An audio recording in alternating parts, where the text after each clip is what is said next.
Very good evening dear friends.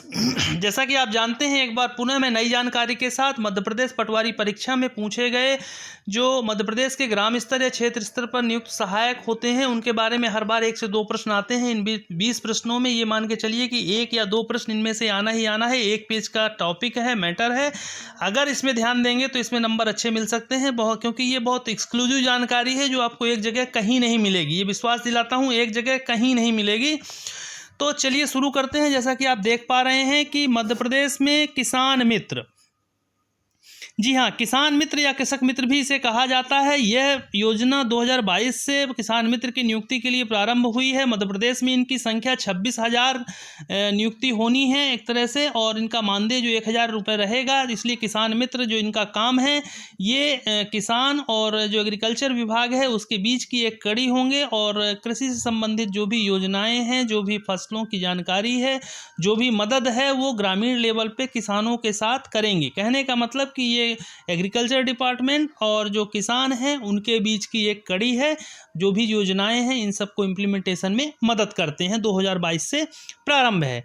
इसके बाद आता है आशा ऊषा कार्यकर्ता। मध्य प्रदेश में आशा ऊषा कार्यकर्ता ये एक राष्ट्रीय NRHM जो था, national rural livelihood health mission, national rural health mission NRHM के तहत 2005-06 से प्रारंभ की गई एक योजना।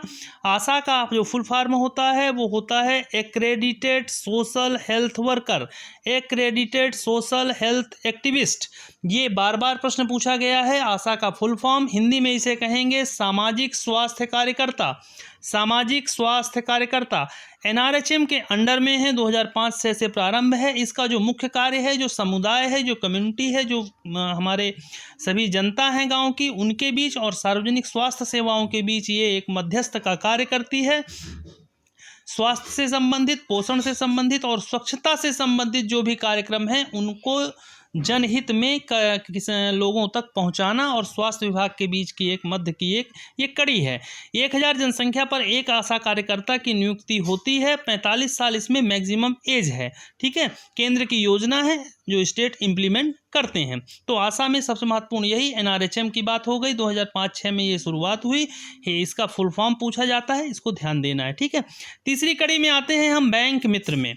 बैंक मित्र जो योजना है रिजर्व बैंक ऑफ इंडिया के द्वारा शुरू की गई थी, उसके निर्देश पे 2006 से बैंक मित्र जो काम करता है, ये बैंक एवं स्व सहायता समूहों के मध्य की एक कड़ी है। जो सेल्फ हेल्प ग्रुप बनते हैं और बैंक है, हर बैंक में एक बैंक मित्र होता है।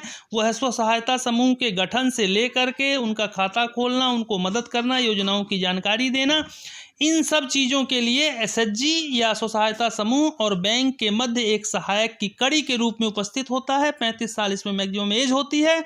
1 जनवरी 2006 से प्रारंभ होता है। प्रश्न पूछे जाते हैं बैंक मित्र कब से प्रारंभ है, क्या इनका कार्य है, किनके बीच ये कार्य करता है। तो जैसा कि मैंने आपको बताया कि बैंक एवं SHG स्व सहायता समूह के मध्य की कड़ी, उनकी जो भी बैंक से रिलेटेड क्वेरीज हैं, हेल्प डेस्क के रूप में काम करना, उनकी मदद करना। ठीक है, इसके बाद आता है पशु मित्र। पशु मित्र को मैत्री गौ सेवक भी कहते हैं। मैत्री की स्पेलिंग देख लीजिए, MAITRI। ये एक शॉर्ट फॉर्म है मैत्री का जो फुल फॉर्म है ये आप देख पा रहे हैं, multipurpose AI technician in rural India. AI technician का मतलब होता है पशुओं में जो कृत्रिम गर्भाधान होता है, artificial insemination. A for artificial, I for insemination. तो आर्टिफिशियल टेक्नीशियन, AI टेक्नीशियन भी बोलते हैं इसको। फुल फॉर्म देख लीजिए, multipurpose AI technician in rural India. Hindi में बोलेंगे बहुउद्देशीय कृत्रिम गर्भाधान तकनीकी कार्यकर्ता ग्रामीण। 2014-15 से प्रारंभ यह योजना भारत सरकार की योजना है। इसमें पशुओं में कृत्रिम गर्भाधान हेतु पशु मित्र या मैत्री गौ सेवक बना करके 4 माह का प्रशिक्षण दिया जाता है। ठीक है, इसके बाद पशु सखी, ये एक नया कॉन्सेप्ट भारत सरकार की योजना के अनुरूप 4 राज्यों में शुरू की गई योजना, मध्य प्रदेश, बिहार, झारखंड, कर्नाटक। पशु सखी 2022 से प्रारंभ योजना। मध्य प्रदेश में 3,000 पशु सखियों को नियुक्त करेगी सरकार। इनका कार्य पशुओं में प्राथमिक उपचार, फर्स्ट एड, जो भी पशुओं से संबंधित क्वेरीज हैं, प्राथमिक उपचार है, गाँव में ये देंगी। इसके बाद आता है पशु संजीवनी योजना। पशु संजीवनी योजना टोल फ्री नंबर 1962 1962, ये भी पूछा गया है। 2018 से प्रारंभ यह योजना पशुपालन विभाग की योजना मध्य प्रदेश में घर पहुंच पशु स्वास्थ्य सेवा हेतु। इसको ध्यान में रखना है, ग्रामीण क्षेत्रों में, शहरी क्षेत्रों में नहीं है ये, ग्रामीण क्षेत्रों में घर पहुंच पशु स्वास्थ्य सेवा। इसके बाद किसान कॉल सेंटर, जैसा कि आप जानते हैं किसानों की क्वेरीज को टेलीफोन के माध्यम से एड्रेस करने के लिए 1551 1551 टोल फ्री नंबर है। ये 21 जनवरी 2004 से केंद्र शासन की ओर से प्रारंभ किया गया किसान कॉल सेंटर। आंगनबाड़ी कार्यकर्ता, आंगनबाड़ी का अर्थ होता है आंगन आश्रय। प्रारंभ 1975 से हुआ। ICDS स्कीम थी, एकीकृत बाल विकास सेवा कार्यक्रम, इसका फुल फॉर्म भी पूछा जाता है। Integrated child development scheme 1975, anganwadi कार्यकर्ता। इसके बाद रोजगार सहायक, पंचायत के कार्यों में मदद करता है, मनरेगा में सहायक की भूमिका निभाता है। रोजगार से संबंधित जो भी जानकारी, जो भी क्वेरीज हैं लोगों की, उनको ये दूर करता है, लोगों को रोजगार ग्रामीण क्षेत्रों में प्रदान करवाने में मदद करता है। ठीक है।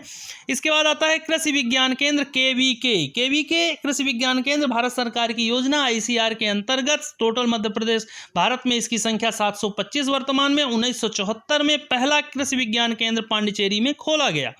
मुख्यमंत्री गौशाला योजना 2018-19 से प्रारंभ। गौ सेवा के माध्यम से शुरू की जाने वाली ये गौशालाएं मध्य प्रदेश सरकार की योजना, महत्वाकांक्षी योजना है और हर ग्राम पंचायत में मुख्यमंत्री गौशाला योजना लागू की जानी है। ठीक है। इसके बाद एक प्रश्न आता है आत्मा परियोजना, ATMA। आत्मा जो है एक एजेंसी है, एग्रीकल्चर टेक्नोलॉजी मैनेजमेंट एजेंसी, 684 जिलों में कार्य कर रही है। इसका जो मुख्य उद्देश्य है किसानों को आधुनिक तकनीकी प्रशिक्षण देना, आय दुगनी करने में मदद करना और जैविक कृषि पर आधारित कृषि को बढ़ावा देना। तो जैसा कि आप देख पा रहे हैं कि मध्य प्रदेश में इन सभी जो ग्राम स्तर पर नियुक्त सहायक स्टाफ है उनके बारे में मैंने जानकारी दी। उम्मीद करता हूं बहुत काम आएगी और एक जगह पे जानकारी मिलना संभव नहीं है, इसलिए बड़े प्रयास के साथ मैंने आपके सामने ये रखा है। कृपया इसे अपने संज्ञान पे लाइए और मदद कीजिए। Thank you.